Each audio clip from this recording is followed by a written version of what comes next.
Fear, it's invisible, it's silent, and yet it controls more people than any dictator ever could. It whispers in your ear, "Don't try that." It convinces you you're not ready. It lies, "You're not enough." But here's the truth. Fear is not real in the way we treat it. It's a response, not a reality. We come into this world with only two natural fears: the fear of falling and the fear of loud noises. That's it. Every other fear we carry, fear of rejection, fear of failure, fear of not being enough, fear of what people will think, those are learned. They are acquired through experience, culture, upbringing, and repeated exposure to messages that tell us to play it safe. What this means is profound. If fear is learned, then it can also be unlearned. And that is the first step toward personal freedom. From a young age, we begin to absorb fear through the people around us. Parents, teachers, society, they all shape the way we view risk, uncertainty, and discomfort. Often, this conditioning is well-meaning. We're taught to be careful, to follow rules, to avoid danger. But over time, this conditioning evolves into avoidance of any kind of discomfort, emotional, professional, relational. We're told to be practical, to stay secure, to not get our hopes up.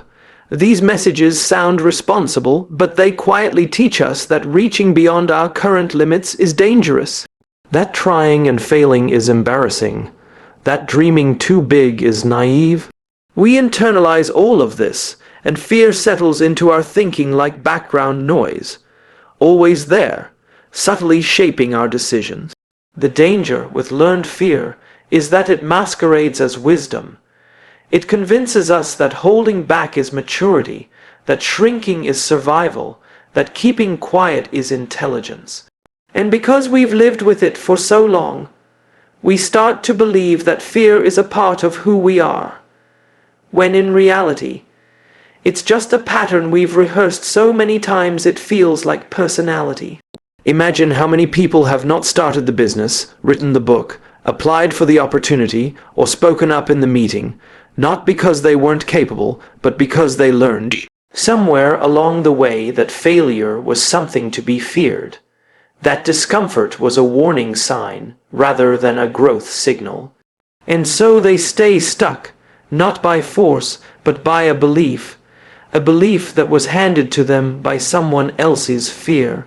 Once you understand that fear is learned, it becomes easier to see how it's reinforced. Think about how fear thrives on repetition. The more often we back away from something because it scares us, the more we teach our brains that the fear is valid. We reward avoidance. We give fear authority. And over time, that fear becomes a lens. Everything we see is filtered through it. So, what would happen if we stopped feeding it? What would happen if, instead of avoiding fear, we acknowledged it, examined it, and then moved forward anyway? The truth is, every meaningful achievement in life, every act of love, leadership, innovation, or courage requires stepping into the unknown. And the unknown almost always brings fear with it. But if we can pause and remind ourselves that fear is a learned response, not a life sentence, we take the power back.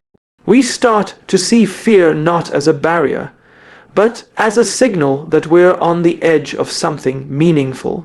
You were not born afraid of speaking your truth, of being rejected, of trying and failing. Someone, somewhere, taught you to fear those things. But the same way you learned them, through repetition, through influence, through experience, you can unlearn them.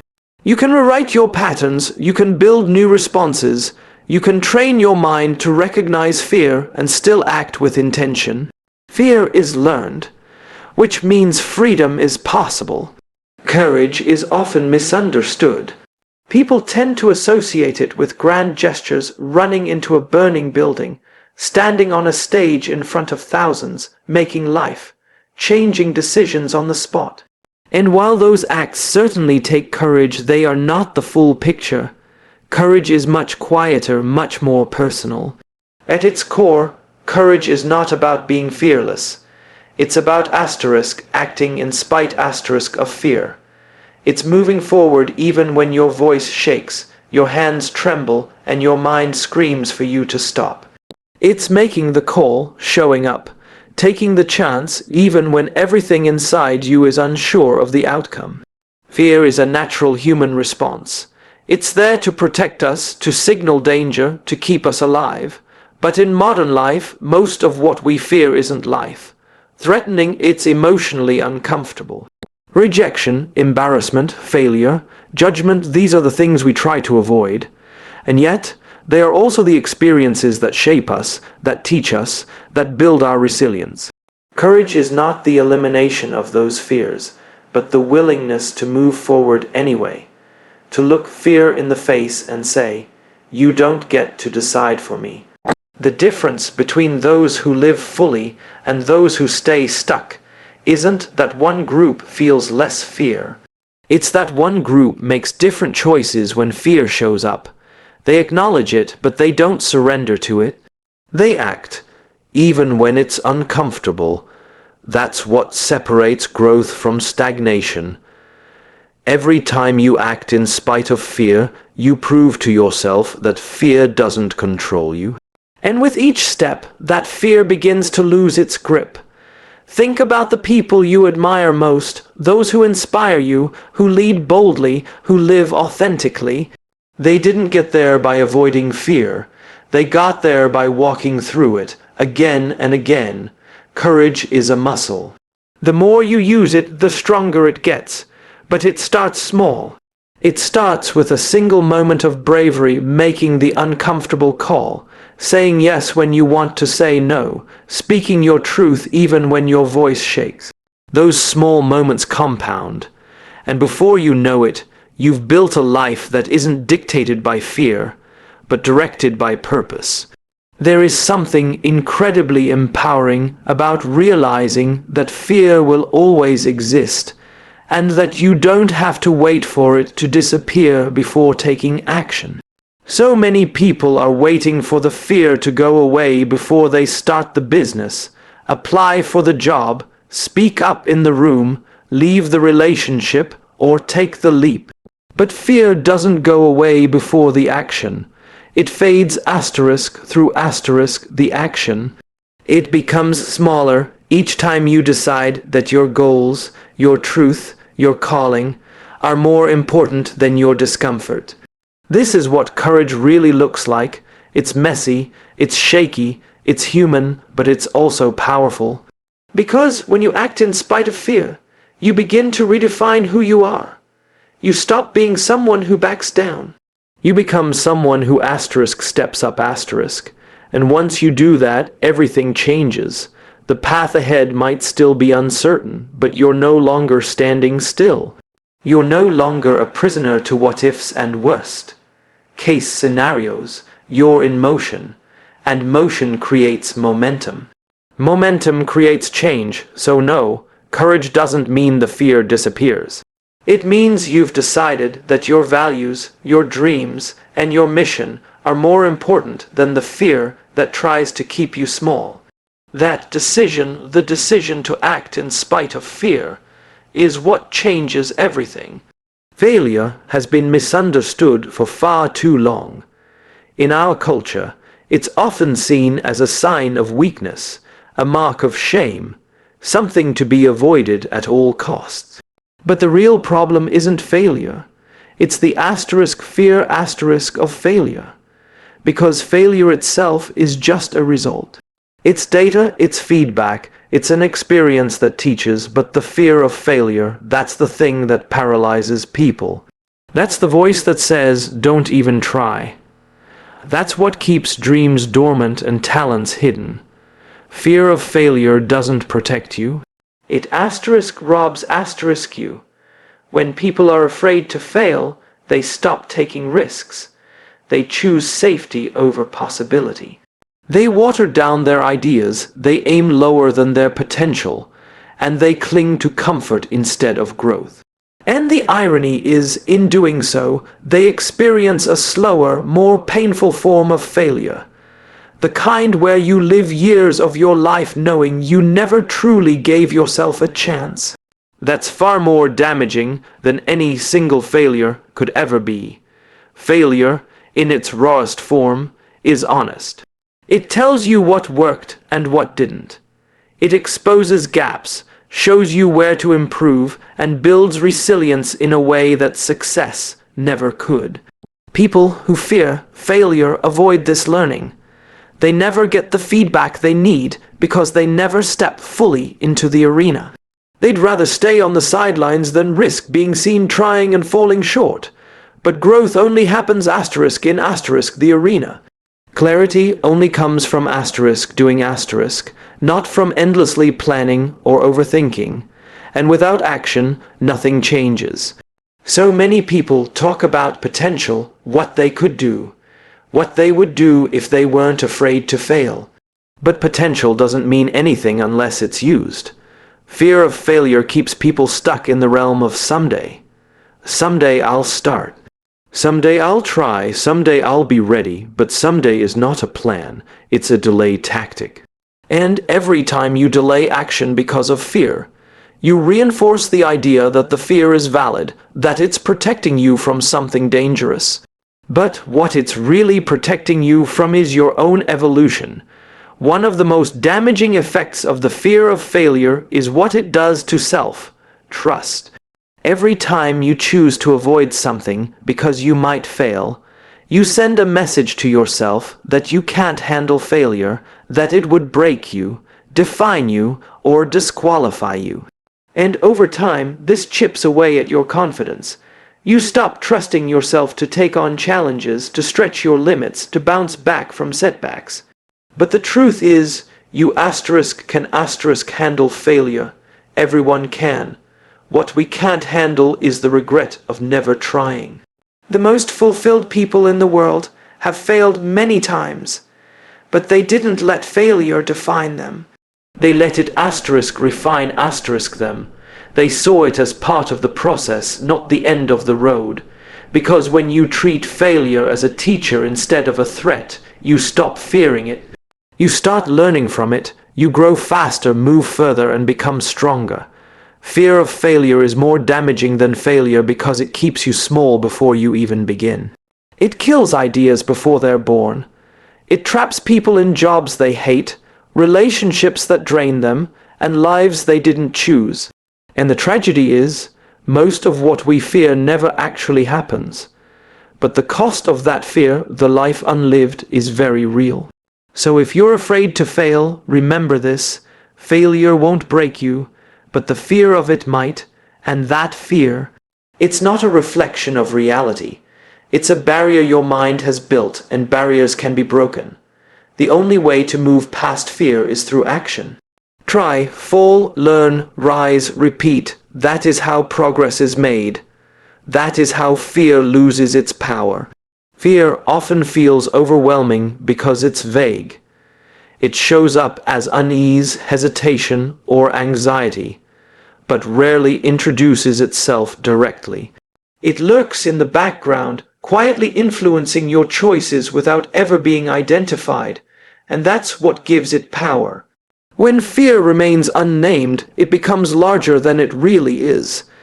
It's like a shadow in a dark room. It seems huge and terrifying until you turn on the light and realize it's just a coat on a chair. Naming fear is how you turn on that light. It's how you shrink fear down to size and begin to regain control. Most people don't slow down long enough to define what they're actually afraid of.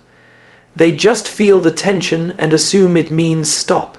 But the moment you name the fear, when you say out loud, "I'm afraid of being judged," or "I'm afraid of failing in front of people," or "I'm afraid of not being good enough," you move from being controlled by fear to becoming curious about it. You can't fight what you don't face, and you can't face what you won't name. Naming fear brings it into the open, where it can be examined.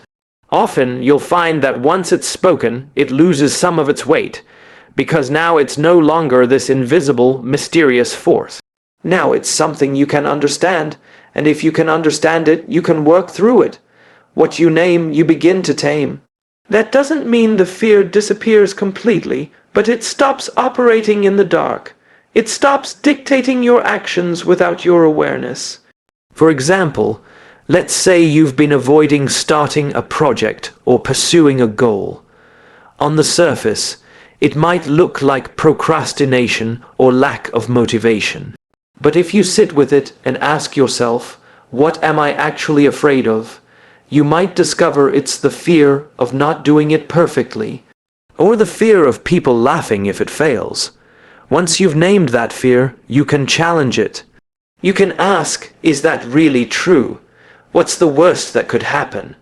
What's more important, avoiding embarrassment or honoring what I feel called to do? That clarity gives you power. Now you're no longer stuck in hesitation. You're engaged in a decision. Fear thrives in silence. It feeds on ambiguity. But when you speak it, write it down, or share it with someone you trust, you take away its mystery. You stop it from growing in your mind and give it form. And once it has form, it can be measured, questioned, and most importantly, moved beyond. There is a certain dignity in naming your fear. It doesn't make you weak, it makes you aware, and awareness is the foundation of strength. It's what separates people who are driven by unconscious patterns from those who are intentionally creating their lives. When you can say, yes, I feel afraid, and this is asterisk, why asterisk, you've already reclaimed a piece of your power. Even the act of naming a small fear, like fear of rejection, fear of not fitting in, or fear of being misunderstood, can lead to a breakthrough. It gives you the language to talk about what's holding you back. It creates space between asterisk, you asterisk, and the fear. You stop being consumed by it and start observing it.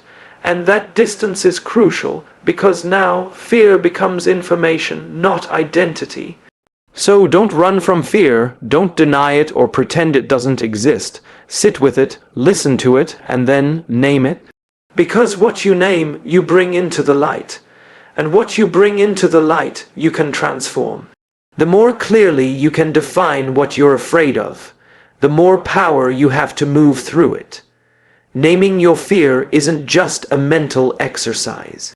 It's an act of leadership over your own life. Fear doesn't just hold you back. It quietly builds invisible walls around your potential.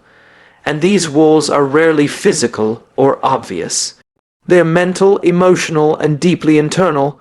They're built brick by brick through every moment of hesitation, every decision to stay comfortable, every time you chose safety over growth. The problem is, we don't always realize these walls are there. We think we're just being cautious or smart or realistic. But in truth, we're allowing fear to construct barriers between who we are today and who we are capable of becoming. The human mind is wired to protect us from pain. That's why fear exists. It's there to help us survive. But the same mechanism that once protected us from predators and physical threats now works overtime to shield us from emotional discomfort.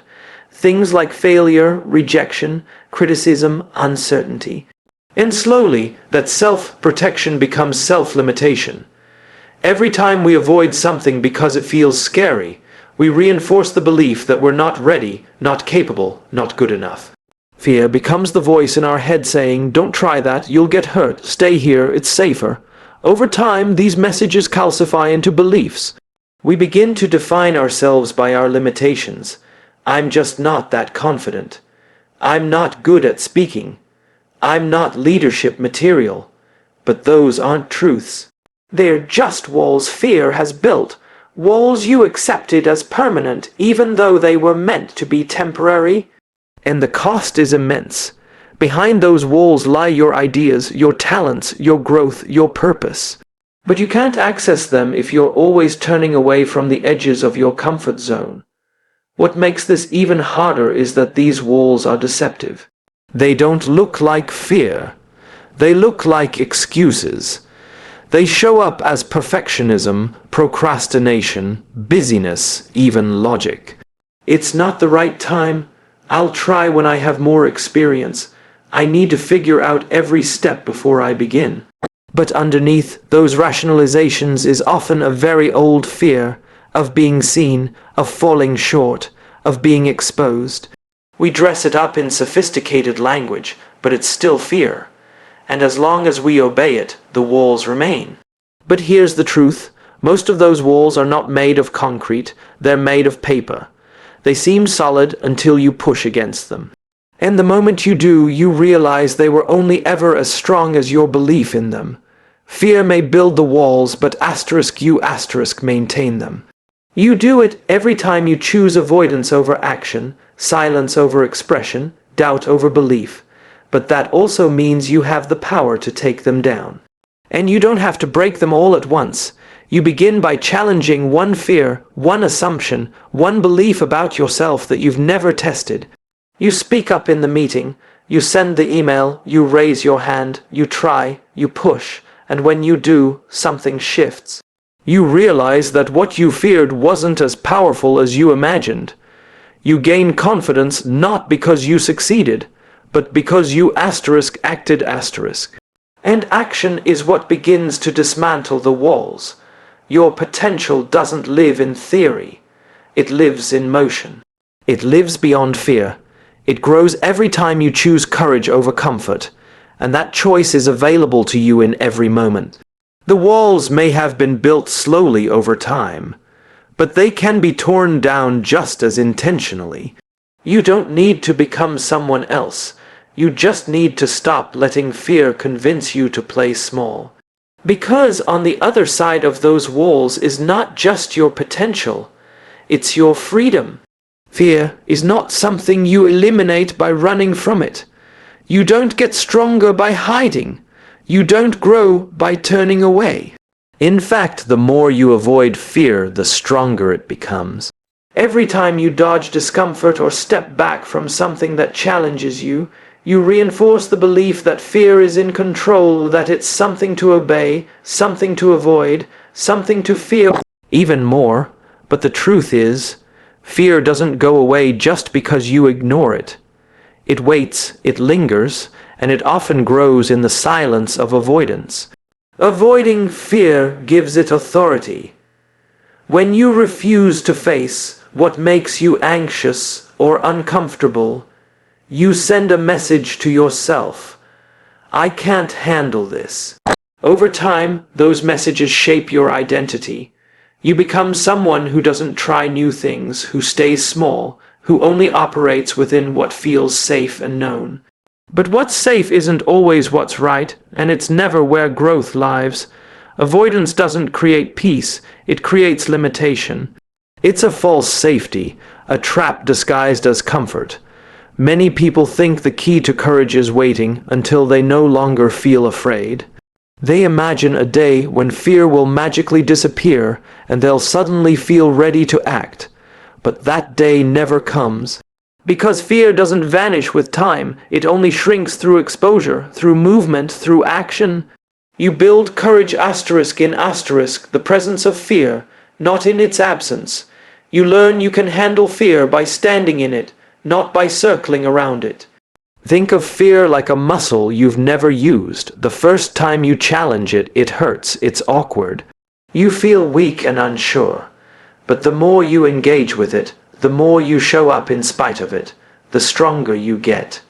Eventually, you realize that fear doesn't define your ability. It just reveals your edge, and when you reach that edge, you have two choices: retreat or grow. Growth demands that you stay, that you lean in, even when it's uncomfortable. Some of the most transformative moments in life are on the other side of fear. But you don't get there by avoiding what scares you. You get there by walking straight into it, by allowing fear to sit in the passenger seat, but refusing to let it drive. That's not recklessness, that's intention. It's choosing to feel the fear and move anyway. It's deciding that your purpose, your growth, your dreams are more important than your discomfort. Avoiding fear also robs you of evidence, the kind of evidence that builds confidence. Because every time you face fear and realize you survived, you grow trust in yourself. You start to understand that fear is often just a story, a projection of what might go wrong. And when you challenge that story, you often find that what actually happens is far less dramatic than your mind imagined. But you'll never know that if you keep avoiding the experience. You don't eliminate fear by avoiding it. You eliminate its power by walking into it, by letting it rise, letting it shake you a little, and still taking the next step. The goal isn't to be fearless. The goal is to be fear, wise to know what it is, to see through it, and to choose action anyway. That's where your strength is built. That's where growth begins. The truth is, fear will always be part of the journey, especially if you're doing something that matters. But it doesn't have to own you. It doesn't have to dictate your choices. You're allowed to feel afraid and still show up. Still speak, still try, still become because courage is not the absence of fear. It's doing the thing while fear stands in the doorway and walking through it anyway.